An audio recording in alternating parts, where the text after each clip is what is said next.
Bom dia, a paz do Senhor, nesta manhã de bênção, mais uma escola dominical.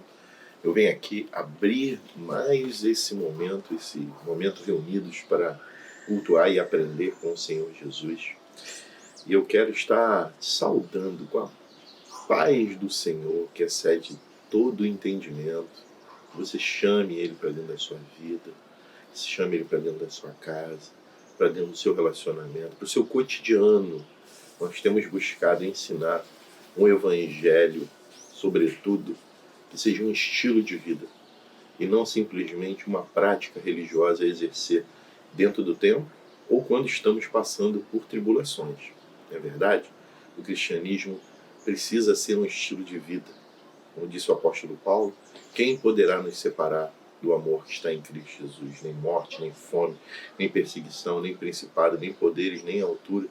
Nada poderá nos separar. Amém? Então, nesse tempo aí de perseguição, em função de uma doença ainda não descoberta a cura, né, a vacina, nesse tempo de incertezas, nesse tempo de dúvidas, nesse tempo de ameaças, é momento também de adorarmos ao Senhor como lhe é devido pelo dom da vida. E é momento também de contrição por aqueles que choram, por aqueles que perderam um ente querido, por aqueles, sobretudo, órfãos e viúvas, que nesse momento em que nós muitas vezes acordamos reclamando, existem pessoas chorando por várias espécies de dor. Dê valor ao momento em que você acorda e tudo está em paz, graças a Deus. Ah, pastor, eu tenho problema. Eu também tenho. Nós temos problema. Aliás, Jesus não mentiu. Ele disse que nesse mundo, nessa vida, nós teríamos aflição, né? Mas para termos de bom ânimo, não deixar a alma enfraquecer, não deixar os sentimentos nos vencerem. Aleluia. Eu quero nessa direção, falando algo que nós conversamos na sexta-feira agora com os líderes da igreja. Mas antes eu quero te pedir para abrir a sua Bíblia, o Evangelho segundo Mateus, bem lá no finalzinho, do capítulo número 26. Evangelho segundo Mateus, capítulo de número 26, versículo de número 47, que diz assim: Falava Jesus ainda, e eis que chegou Judas Iscariote, um dos 12, e com ele grande turba com espadas e porretes, vinda da parte dos principais sacerdotes e dos anciãos do povo. Ora, o traidor lhes tinha dado este sinal: aquele a quem eu beijar, esse prendei-o. E logo aproximando-se de Jesus, disse-lhe: Salve, mestre, e o beijou. E Jesus lhes disse: Amigo, para que vieste, que também pode ser traduzido com continua com os teus planos? Nisso, aproximando-se, deitaram as mãos em Jesus e o prenderam. E eis que um dos que estavam com Jesus, estendendo a mão, sacou da espada e, golpeando um servo do sumo sacerdote, cortou-lhe a orelha. Então Jesus lhe disse: Embainhe a tua espada, pois todos que lançam mão da espada, pela espada perecerão. Acaso pensas que não posso rogar a meu Pai, e ele me mandaria nesse momento mais de 12 legiões de anjos? Como, pois, se cumpriram as Escrituras, segundo os quais assim deve suceder? Naquele momento, disse Jesus às multidões: Saís com espadas e porretes para prender-me como um salteador? Todos os dias, no templo, eu me assentava convosco, ensinando, e não me prendeis. Tudo isso, porém, aconteceu para que se cumprissem as Escrituras dos profetas. Então, os discípulos todos, deixando Jesus, fugiram. Na sexta-feira nós tivemos uma mini vigília, uma conversa, um bate-papo com a liderança da igreja, com os membros da clã. Eu quero agradecer a minha liderança que esteve ali presente com carinho, louvores, testemunhos, palavras, orações. Obrigado a minha auxiliar, pastora Janaína, meu auxiliar, pastor Carlos, estiveram ali conosco, presente, todos os irmãos, né? Irmãos que levaram criança, vi criança lá dormindo lá no chão, levou colchonetezinho, né? Muito obrigado aos líderes, né, que estiveram ali, que puderam estar ali. Muito obrigado também aos que não puderam, mas com certeza ficaram em casa orando, fazendo parte desse momento, vigiando por um momento novo para as nossas vidas, porque com Deus é novidade de vida toda manhã. As misericórdias dele se renovam a cada manhã. Deixa a misericórdia dele se renovar no seu coração também. Dá uma chance para você, dá uma chance para o seu vizinho, dá uma chance para o seu cônjuge, dá uma chance para o seu filho, dá uma chance para quem lhe ofendeu, de ser alcançado pelas misericórdias do Senhor através da sua vida. E nós falamos lá sobre motivações. Motivações tipo o estudo da palavra, motivações sobre oração, motivações sobre o jejum, sobretudo. Motivações em que a igreja tem perdido a prática pela correria do cotidiano e das coisas da vida. E aí nós falamos a respeito dessa motivação que nós estamos vendo em voga aí, é a tal do jejum intermitente, jejum com água, jejum de 24 dias. E aí nós colocamos ali uma série de situações e de provérbios e de ensinamentos que pessoas que ainda não foram aprovados nem pela ciência, nem reconhecidos pela religião, indicam o jejum. E vimos uma pessoa lá com quase 150 mil seguidores indicando situações dessas. E aí lembramos lá, em alguns momentos, né, de que nos últimos dias os homens entregariam a sua inteligência a fábulas, né? E a igreja tem perdido a prática de oração, de jejum e de estudo da palavra. E nessa manhã, como também um professor, eu venho indicar para você que você possa mudar a sua mente nessa direção. Eu tenho falado isso cotidianamente. As pessoas que geralmente vêm fazer gabinete a nós, ou casais, a gente faz a primeira pergunta, eu e a pastora, o pastor Carlos também ontem falou, também tem essa prática. Você está orando? É o primeiro crivo. Sem oração, a gente não vai a lugar nenhum. Você está orando? Vocês estão orando junto? E a resposta é sempre a mesma, não. A gente nem vai para a segunda, que é estudando a palavra, e a terceira, praticando o jejum. Sem essa busca pessoal, sem essa entrega, sem essa devocional que tem que ser diária, nós vamos, com a nossa mente, com a nossa percepção, acabando adotando vãs filosofias. Porque a fé vem pelo ouvir. Se você ouve a palavra de Deus, você está cheio da fé em Cristo Jesus, na palavra de Deus. Se você não ouve a palavra de Deus, você está em fé em qualquer coisa. E olha o que tem de coisa no cotidiano tentando nos buscar, tentando nos levar.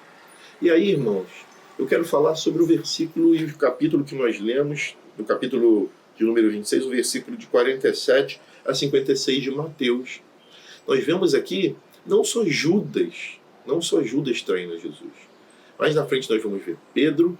E aqui, o último versículo, que é o 56, diz que todos eles fugiram. Todos eles deixaram. Houveram diálogos antes eles que todos diziam, não, nós estaremos contigo. Pedro disse, para onde nós iremos se só tu tem palavra de vida eterna? Mas no momento da confusão, abandonaram a Jesus. No momento da prisão, abandonaram Jesus. E aí, eu quero alertar toda a igreja que assiste, como nós começamos a trabalhar na liderança uma temática. Esse é o ano do pacto, como Deus colocou no coração do nosso bispo, e é o ano do pacto, né? Nós temos que trabalhar para a motivação correta na nossa vida.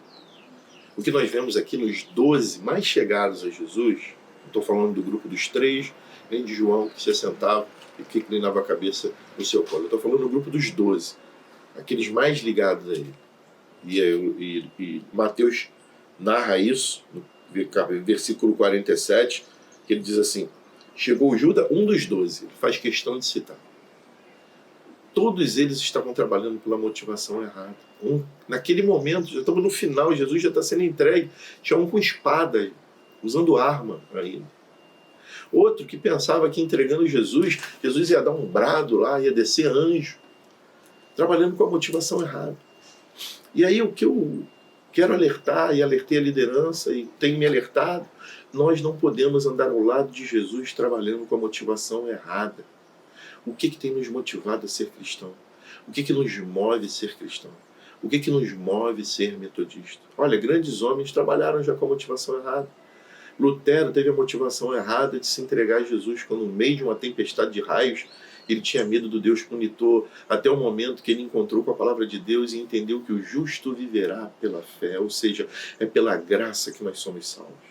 John Wesley, isso, veio para a América do Norte aqui, nossos irmãos americanos do Norte, para tentar montar missões, converter índios, e no meio de uma tempestade, vendo os moravianos cantando e dançando e felizes diante da ameaça da morte, ele olhou e mais tarde ele escreve uma frase no seu diário dizendo: vim à América para salvar os índios, mas quem poderá me salvar?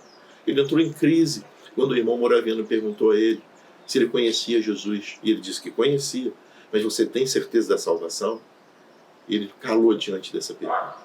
A pergunta é: se Jesus voltasse hoje, você tem certeza que seria salvo? Você tem trabalhado com a motivação correta? Você tem andado ao lado dele, mas dentro do seu coração o fruto do Espírito já venceu os da carne? Dentro de você, nessa manhã, o que tem? Tristeza, amargura, decepção, dor, raiva, inveja, fofoca, mentira, ou não? Está na hora da gente se livrar. Está na hora da gente parar de beijar Jesus, mas entregá-lo com a nossa vida às calúnias e mentiras da vida. Quando a gente não vive pela motivação errada, a gente vive por mentira, a gente vive por hipocrisia. Ah, pastor, mas ontem eu briguei com o irmão, perdoa hoje, recomeça hoje. Mas pastor, eu briguei com o irmão ontem, anteontem, mês passado, e falei mal dele. Vão ver agora, eu de bem com ele. Não se prenda a isso, não se prenda a isso. Primeiro, né, que quem ouviu não faz parte ainda de um ministério chamado Ministério da Reconciliação. Nós, quando vemos irmãos chateados, brigados, ofendidos com outros irmãos, a nossa missão é pegá-lo e fazer o que a Bíblia manda, levá-lo a se reconciliar com Deus e com os outros, porque não há como se reconciliar com Deus se nós estamos brigados com o nosso irmão. É o mesmo corpo. Não há como andar curado se o dedo está machucado, ou o pé levou uma topada, ou a cabeça está cortada, ou o ombro está dilacerado. Nós somos o mesmo corpo. Se um sofre, todos sofrem. Se um ri, todos riem. É essa motivação correta que eu venho nessa manhã passar para você através desse versículo, desse capítulo, e dizer: bom dia, a paz do Senhor. Amém? Eu queria agora te convidar, depois dessa palavra, a fechar os seus olhos e orarmos nessa direção. Senhor Deus, nós não queremos viver uma vida dentro de templos, carregando um rótulo de denominação, sendo reconhecido como cristão, mas vivendo com a motivação errada. Senhor, não são pelas práticas, não é por ser líder, não é por ser pastor que a gente é reconhecido por ser cristão. Nós somos reconhecidos porque vivemos uma ética e uma prática entregue a Ti, Senhor. Senhor, faz de mim um verdadeiro adorador, sozinho contigo, longe de todos, revelando o meu caráter contigo. Quando eu esteja sozinho, e nós estejamos sozinhos, que a gente possa revelar o caráter único de fazer aquilo, Senhor, que faríamos no meio de uma multidão. Senhor, leva-nos, Senhor, a fazer do nosso lar, da nossa casa, a nossa primeira igreja, a nossa esposa, irmãos, a nossa metade. Senhor, nosso esposo, a nossa metade. Não tem como amar alguém sem amar a si mesmo, e a nossa metade é parte de nós. Faz-nos, Senhor, mudar a filosofia de vida em que muitos dizem que amam mais o pai, amam mais os filhos, amam mais. Senhor, nós temos que amar o nosso cônjuge como um só. A partir dessa relação com Deus e depois com o nosso cônjuge, a gente começa no lar a liberar uma unção. Porque quando os nossos filhos veem o amor do pai e da mãe, os sobrinhos, os netos, do avô e da avó, é natural que eles busquem isso com as suas futuras esposas e vivam o teu amor também. Dá discernimento à tua igreja, Senhor, para não entrar no templo ou não te adorar sem estar com a motivação correta. Nós te louvamos, te agradecemos, entregamos cada lar nessa manhã. Te entregamos, Senhor, os louvores que serão cantados, as ofertas que nesse momento do louvor estão sendo recolhidas, depositadas e enviadas para a igreja. E em nome de Jesus, cuida dos bens, cuida, Senhor, de tudo que os teus filhos, como mordomo, administram nessa terra. O que temos a consciência é que tudo vem de ti. e parte do que é teu nós te damos nessa manhã. Guarda, Senhor, a nossa casa, afasta a doença do nosso arraial. Senhor, aqueles, nós que buscamos ser dizimistas fiéis, estamos fazendo prova de Ti, Senhor. Não deixe os nossos familiares, nem nós pegarmos essa doença. Senhor, em nome de Jesus, fazemos prova de Ti, como diz a Tua palavra. E em nome de Jesus, Senhor, traz à Tua igreja a motivação correta de Te adorar, de ofertar, de devolver dízimo, que tudo isso é por amor. Não há nada que nós podemos fazer para Ti, Senhor, que possamos merecer a salvação.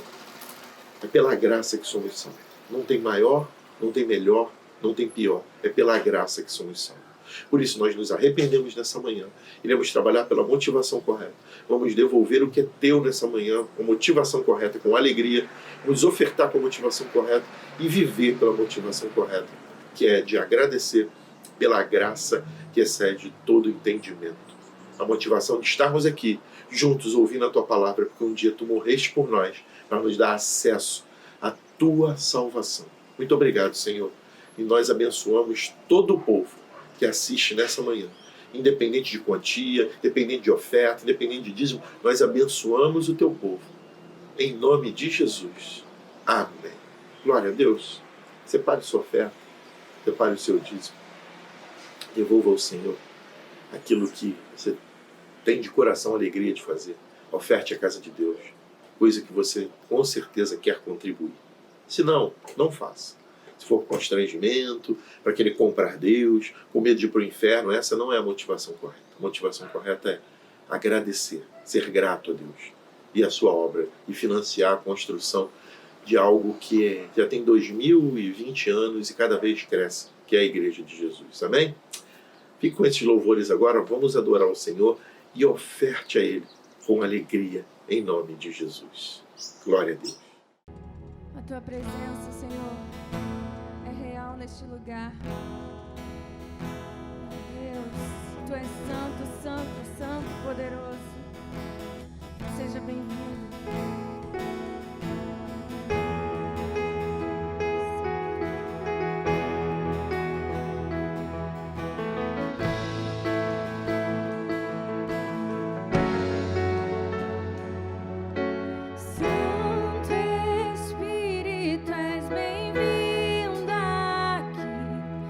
Vem inundar, encher esse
é real. Obrigada, Senhor. Agora que você ouviu esses louvores, né? Nos nossos registros não há aniversariante membro da igreja, mas se você que está nos assistindo faz aniversário, eu quero te abençoar em nome de Jesus. Dê valor a essa data, mais um ano de vida, ao mesmo tempo menos um ano de vida. Tenha sabedoria para agradecer, mas tenha sabedoria também para desfrutar daqui para frente, com mais maturidade, o tempo que Deus tem te dado. Em nome de Jesus, ser abençoado.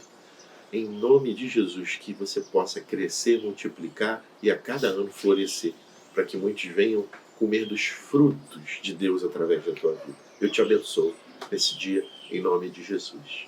Aleluia. Agora, irmãos, nós vamos escutar uma palavra de Deus. Uma aula aí para você. Não saia daí não. Aprenda da palavra. Para um pouquinho.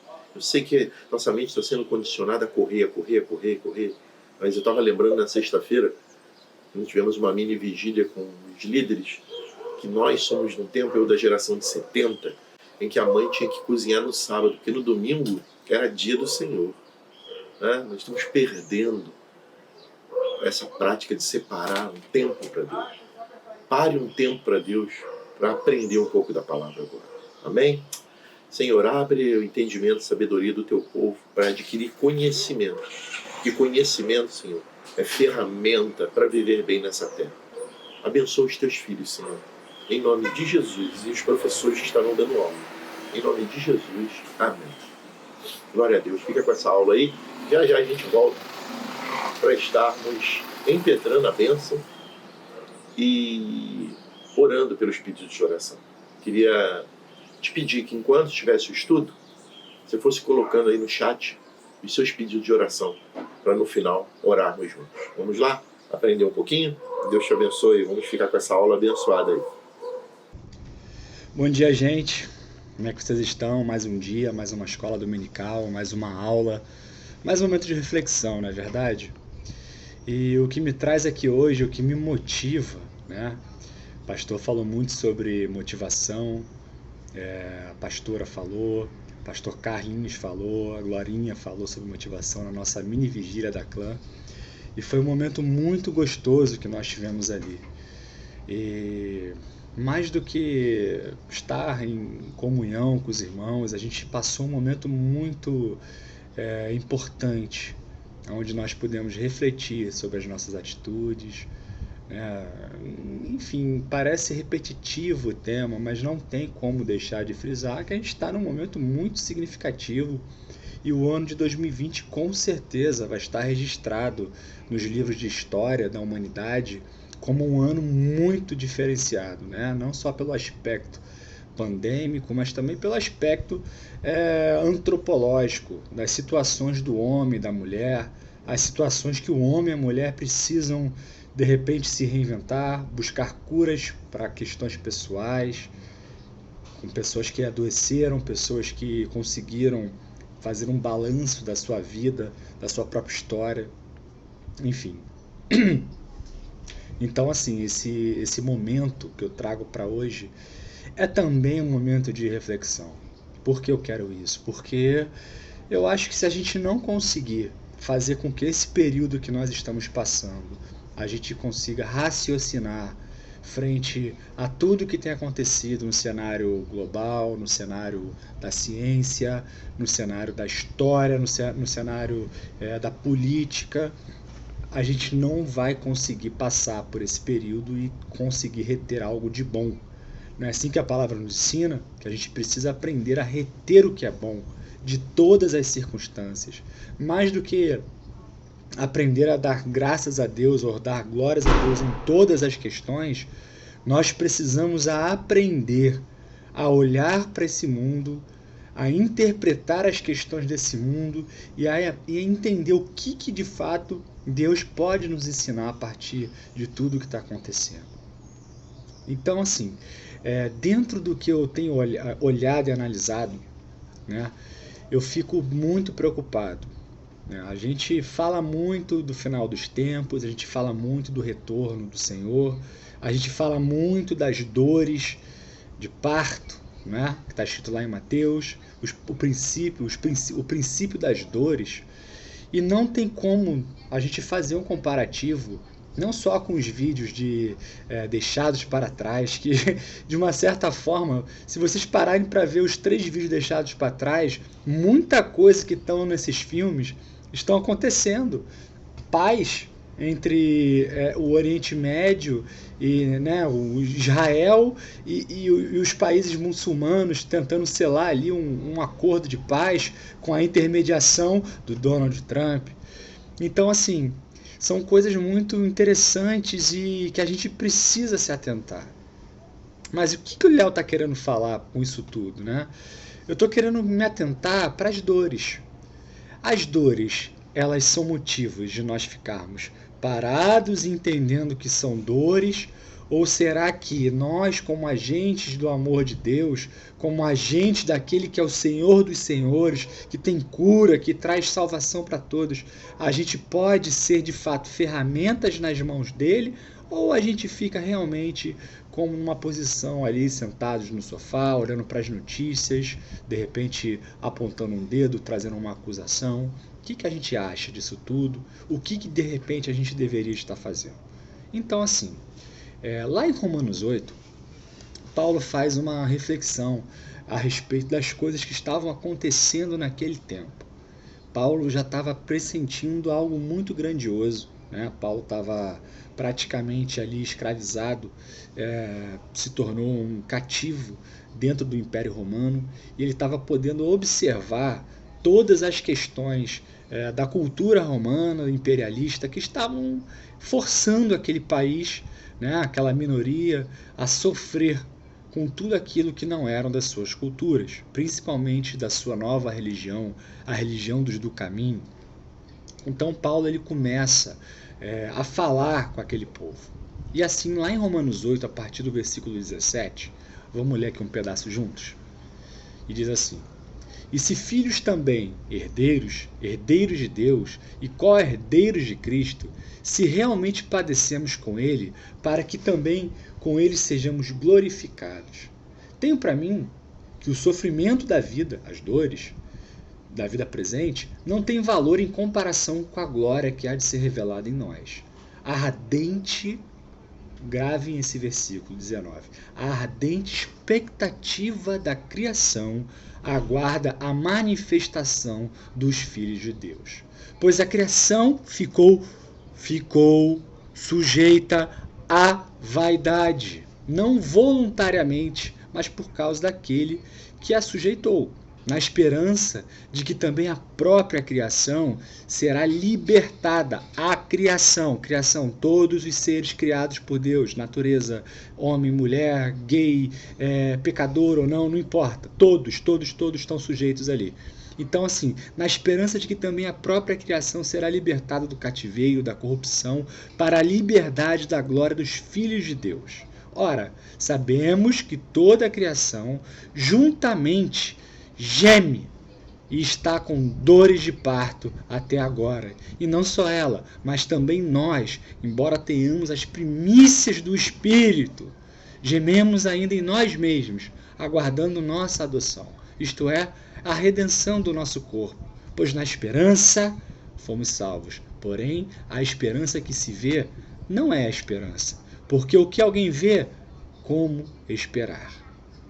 Mas se esperamos o que não vemos, com perseverança o aguardamos. Só até o 25. Paulo ele fala algo muito valioso. E se você parar para entender o que ele está falando aqui, está presente até em Gênesis. Quando Deus faz um presente para o homem, Deus ele cria tudo, cria o mundo, coloca o homem no centro de toda essa questão. Ele pega o homem e pega a mulher e colocam sobre o domínio de todas as coisas, colocam no domínio de todas as coisas. Adão representando aqui o homem e Eva, vida, Adão, terra, essa mistura tão poderosa, a terra e a vida. Esse casal, eles estavam falando ali diretamente com a natureza. Eles tinham comunhão plena com a criação. Eles tinham comunhão plena com um Deus vivo, que na narrativa de Gênesis cita que esse Deus, no cair do dia ali, no meio da tarde, de repente, passava horas e horas trocando uma ideia boa com o seu homem e com a sua mulher, com seus 2 filhos. E ali ele dava ordens. Vejam as águas, vejam os animais, cuide, dê nomes. E essa é uma grande dádiva, o poder de se estar no meio da natureza, sendo ali uma liderança, mas uma liderança que cuida, que se submete aos cuidados exatamente daquilo que está à nossa volta. A nossa Bíblia, a Bíblia Sagrada, o Antigo Testamento principalmente, e também o Novo, recebe influência muito forte de culturas fora do arraial de Deus, ali, digamos assim, do povo judeu. Se a gente parar para entender, a cultura grega, ela exerce uma grande influência na humanidade até hoje, não é verdade? Eles são pais da ciência, pais da própria teologia, com a mitologia grega, da filosofia, que traz as ciências em si, traz a medicina e tantas outras ciências, a ciência política, antropológica, enfim. Então, dentro disso tudo, não tem como a gente não notar a influência que, digamos assim, se chama helênica. Helênica por conta da história de Helena de Troia, o povo da Grécia que surge a partir de uma grande batalha, narrada, se eu não me engano, por Homero. Então, a cultura grega, quando ela influencia, a gente pode entender que há um helenismo. Então, esse helenismo ele é presente na Bíblia. E tem algumas coisas positivas e algumas coisas que eu posso dizer como negativas até. Por quê? Porque quando a gente entende a cultura grega como algo que é permeado por grandes deuses gregos e por aí afora, a gente entende que a cultura dos deuses entende que a criação, os deuses gregos, Zeus, por exemplo, ele aborta a Terra. A Terra é como se fosse um grande aborto, aonde o homem que ele não gosta, que ele se rebelou contra ele joga para viver aprisionado nesse casulo chamado Terra. Então, a partir desse helenismo, nós entendemos que eles começam a descrever como a Terra sendo um lugar mau, que o homem é algo ruim. Então a gente vai conseguir identificar passagens aonde a gente vê o homem falando mal de ser feito de carne, mas a gente também vai conseguir interpretar que os desejos carnais, os prazeres carnais, todas as deturpações culturais, tudo aquilo que vai de frente à cultura que Deus implementa, é algo sim danoso. Mas não quer dizer que aquilo que o Senhor faz seja mal. Você é maravilhoso. Você é maravilhosa. Por quê? Porque você foi feito à imagem e à semelhança do Altíssimo. Então, quer dizer o quê? Que só o homem e a mulher precisam ter atenção? Não. Porque a criação é algo que fala de um coletivo. Quando Deus criou o mundo, a gente tem ali um verbo, criar. Ora, o que parte de criar é criação.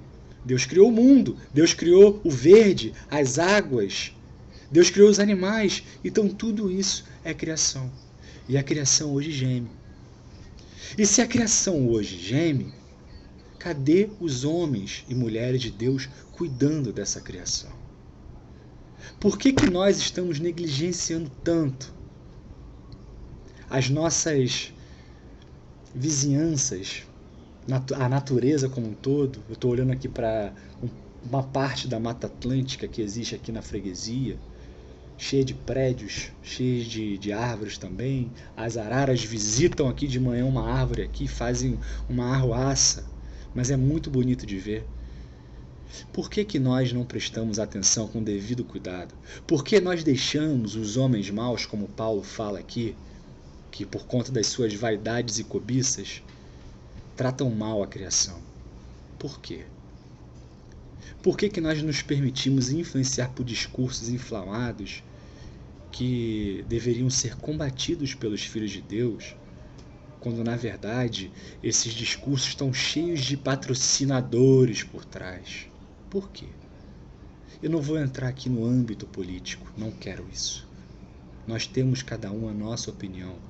Mas se nós temos o Espírito Santo de Deus no nosso coração, no nosso meio, nós precisamos fazer uma análise do que está acontecendo com a criação. Independente se nós somos observadores das dores de parto, que terça parte dos animais iriam padecer, que terça parte da humanidade iria padecer. Será que nós devemos assistir um filme? Será que o Deixados para Trás já não é um filme? E agora nós devemos entender que nós somos agentes dentro de um grande filme, de um grande roteiro? Será que não faz parte da salvação, da nossa santificação, ir para fora, eclésia, ser igreja, ir para fora, cuidar da natureza, cuidar dos homens caídos, cuidar de pessoas que carecem, sem acusação e com amor? Quando eu olho para as notícias sobre o Pantanal, sobre as queimadas, as imagens de uma onça tentando se rastejar porque as 4 patas delas estavam completamente queimadas. Será que eu não devo chorar? Será que eu não devo agir? Será que eu devo bater palmas para o agronegócio que agora vai ter pastos completamente novos?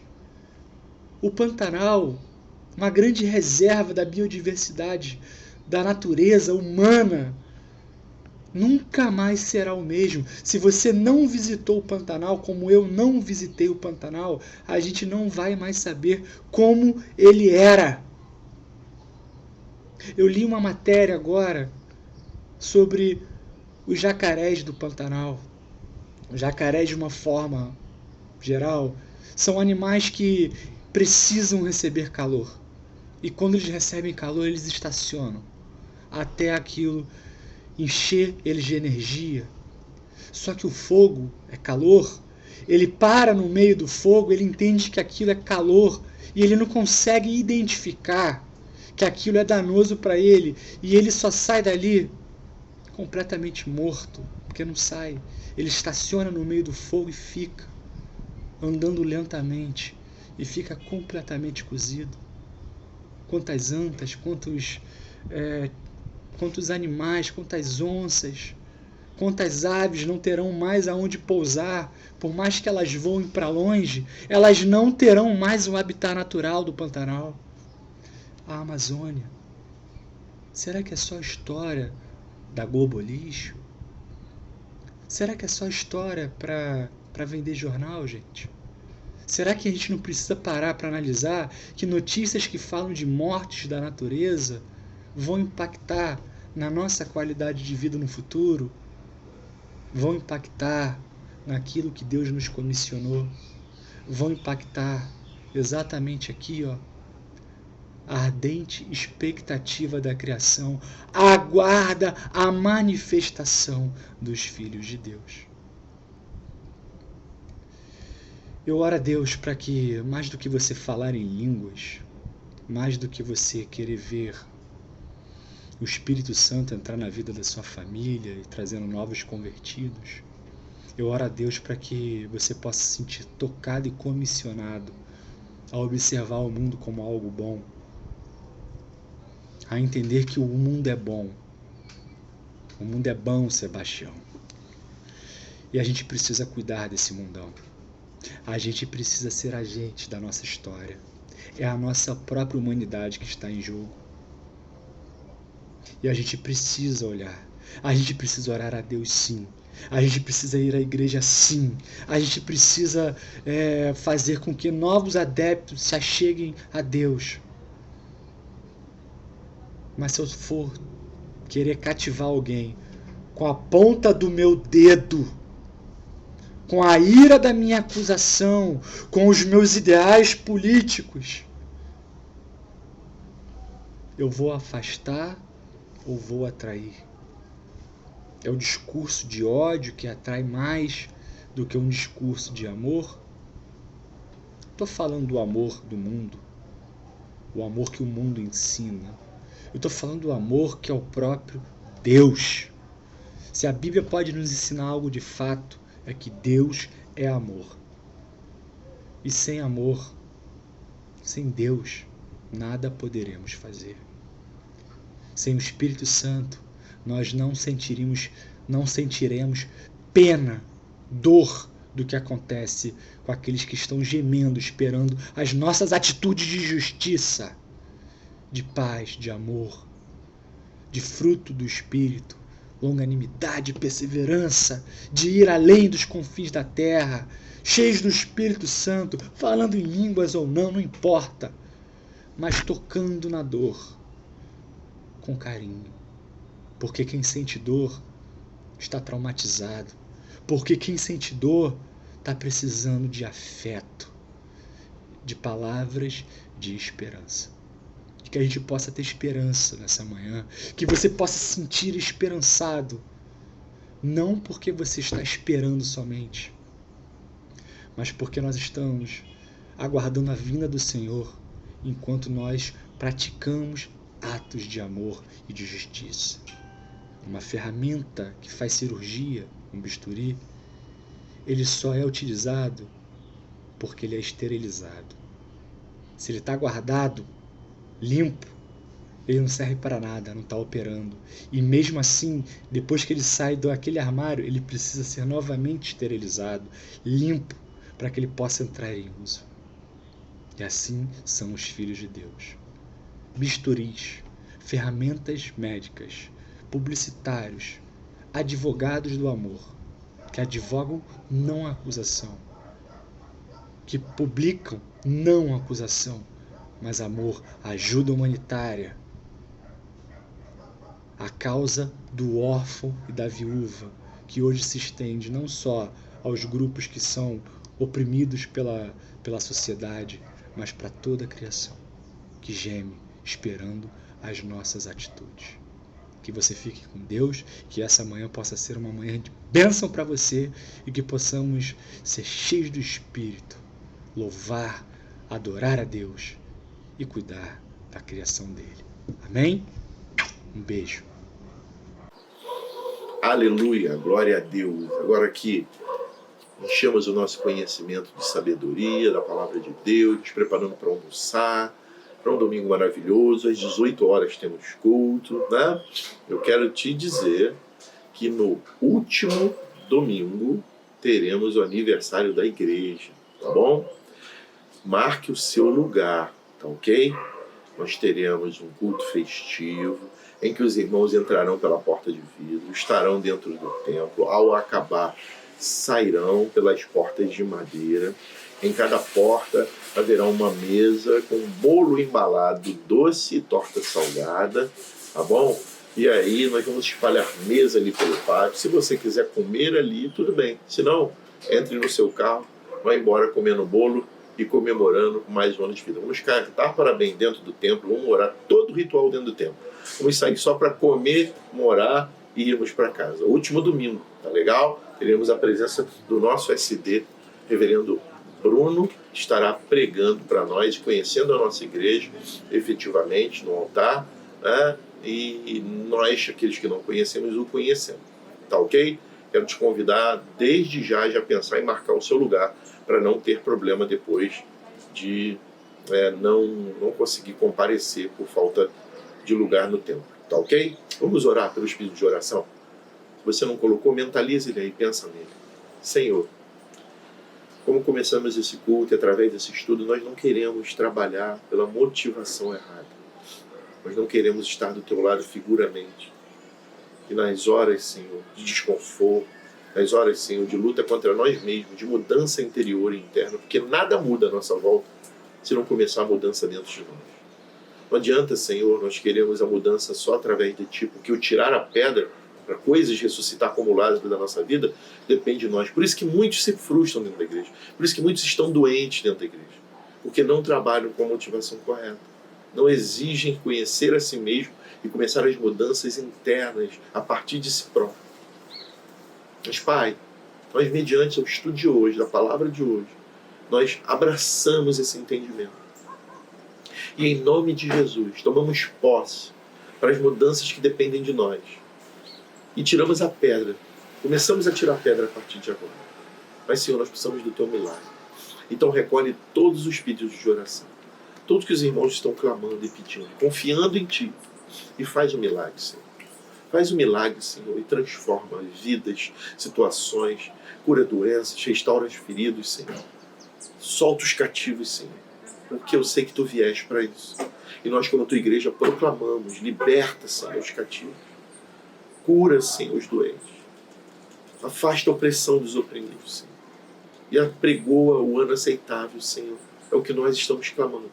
Restaura vidas, restaura sonhos, restaura famílias, restaura casamentos. Senhor, vai aonde eu nem sei o que os irmãos estão pedindo agora. E transforma, porque nós cremos que Tu podes fazer. Em nome de Jesus, nós entregamos cada pedido a Ti, a Tua santa vontade, agradecidos, respirando em paz, porque sabemos que a Tua vontade é melhor do que a nossa. Em nome de Jesus, nós entregamos cada irmão, cada pedido aos Teus cuidados. Amém, amém, amém.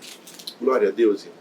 Vamos para o nosso almoço, né? Vamos preparar almoço em família, às 18 horas no templo, juntos. Eu quero liberar a bênção sobre tua vida, sobre tua casa nessa manhã. Que a graça, o amor, a paz que excede em todo entendimento, as motivações corretas de viver no teu altar e diante de Ti, sejam um norte para a vida de cada irmão, para cada irmã, para a nossa vida como Igreja Metodista da Barra, em nome de Jesus. Amém. Glória a Deus. Bom almoço para você. Deus te abençoe. E até. Um beijo.